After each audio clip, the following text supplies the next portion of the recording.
कि narcotics control bureau की failure की सजा उन लोगों को क्यों दी जाए जो ड्रग मेनेस के शिकार हैं।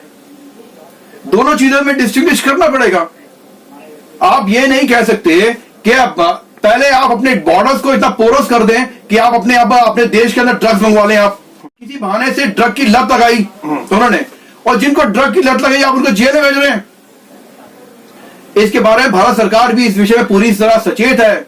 मेरे कहना है ये भ्रम फैलाया जा रहा है।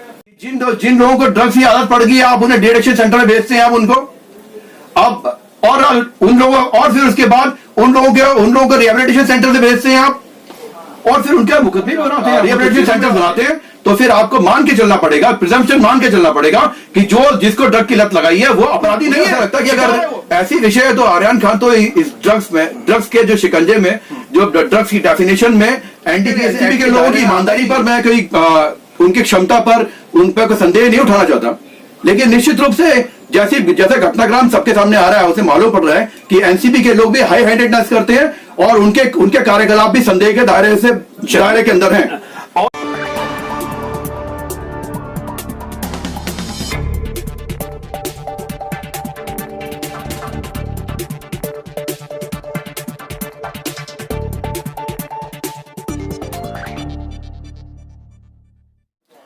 नमस्कार, मैं हूं सुरेश झा। आर्यन खान की गिरफ्तारी के बाद एनसीबी पर तमाम तरह के आरोप लगने शुरू हो चुके हैं। आर्यन खान की गिरफ्तारी हुई है, उसके पास कुछ बरामद नहीं हुआ है, और यह आरोप है कि एनसीबी आर्यन खान को लेके, क्योंकि आर्यन खान जो है शाहरुख खान का बेटा है, एक सेलिब्रिटी का बेटा है, इसी वजह से उसको परेशान किया जा रहा है। उसी को देखते हुए सुप्रीम कोर्ट में एक याचिका दाखिल की गई है जिसमें कहा गया कि ड्रग्स खरीदना और बेचना दोनों ही अपराध है, लेकिन जो कंज्यूम करता है, जो उसका आदी हो चुका, उसके खिलाफ जो कार्रवाई की जाती है वो कहीं से भी ठीक नहीं है। उसको कानून के दायरे से बाहर रखना चाहिए। आज इसी विषय पर हमारे साथ बातचीत करने के लिए मौजूद हैं कानून के जानकार हैं वीरेंद्र प्रताप सिंह चरक। आइए इनसे बातचीत करते हुए जानने की कोशिश करते हैं कि कंज्यूम जो करता है ड्रग्स, उसको लेके क्या प्रावधान है, क्या वाकई कानून के खिलाफ कोई कानूनी कार्रवाई की जाती है या नहीं की जाती। इन तमाम विषयों पर इनसे बातचीत करें। सर, आपका बहुत बहुत स्वागत है हमारे चैनल में।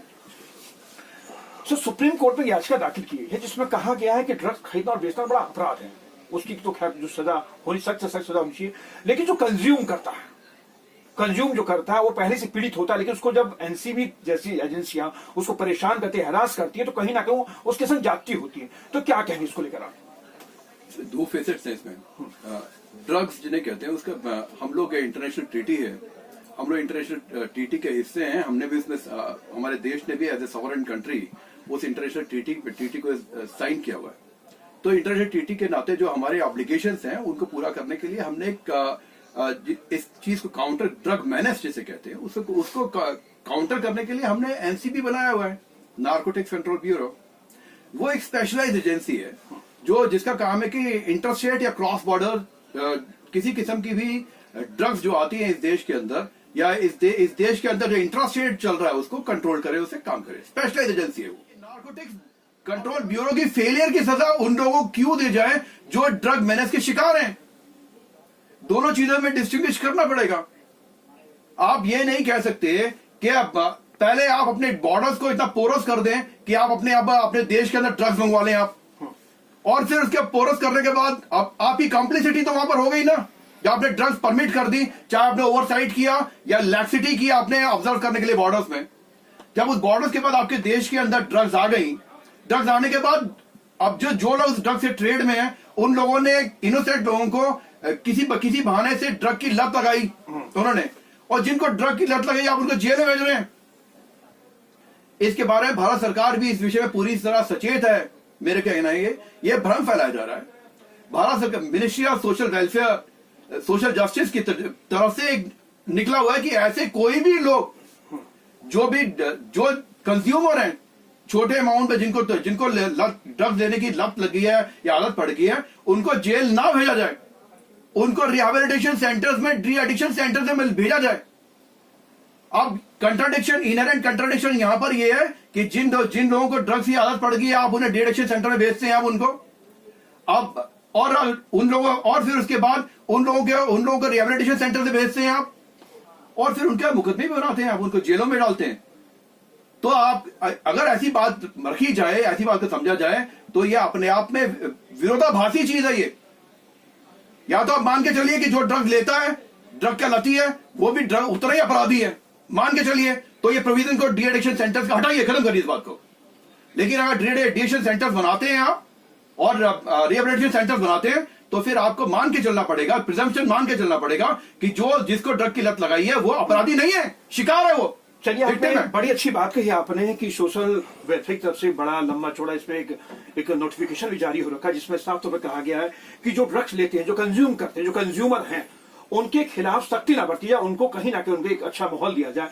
लेकिन एनसीबी की तरफ से जो कार्रवाई की जाती है, वो कार्रवाई किस वजह से की जाती है? उनको आप विक्टिम को किसी आदमी के उस आदमी के साथ इक्वेट नहीं कर सकते जो आदमी उस चीज को प्रोपेगेट कर रहा है, जो इलीगल ड्रग ट्रेड को प्रोपेगेट कर रहा है, फाइनेंस कर रहा है, जो कार्टेल बना के उसको आगे भेज रहे हैं, बेच रहे हैं, लत लगा रहे हैं, और उनके साथ, और जो उसका शिकार बन गया, उनकी योजना का शिकार बन गया, आप दोनों को एक फुटिंग पर ट्रीट नहीं कर सकते। चलिए सर, जो बात निकल के सामने आई है, सुप्रीम कोर्ट में मामला पहुंचा है, सुशांत सिंह राजपूत का मामला सामने आया था, उसके बाद बड़ा खुलासा हुआ था बॉलीवुड के अंदर कि ड्रग्स का बड़ा नेक्सस है।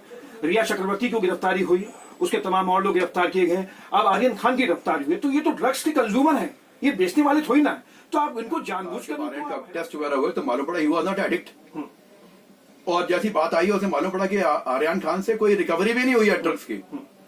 तो मुझे लगता, मेरी व्यक्तिगत विचार है, मुझे ऐसा लगता है कि अगर ऐसी विषय है तो आर्यन खान तो इस ड्रग्स के जो शिकंजे में, जो ड्रग्स की डेफिनेशन में एनडीपीएस एक्ट के दायरे में आता ही नहीं है।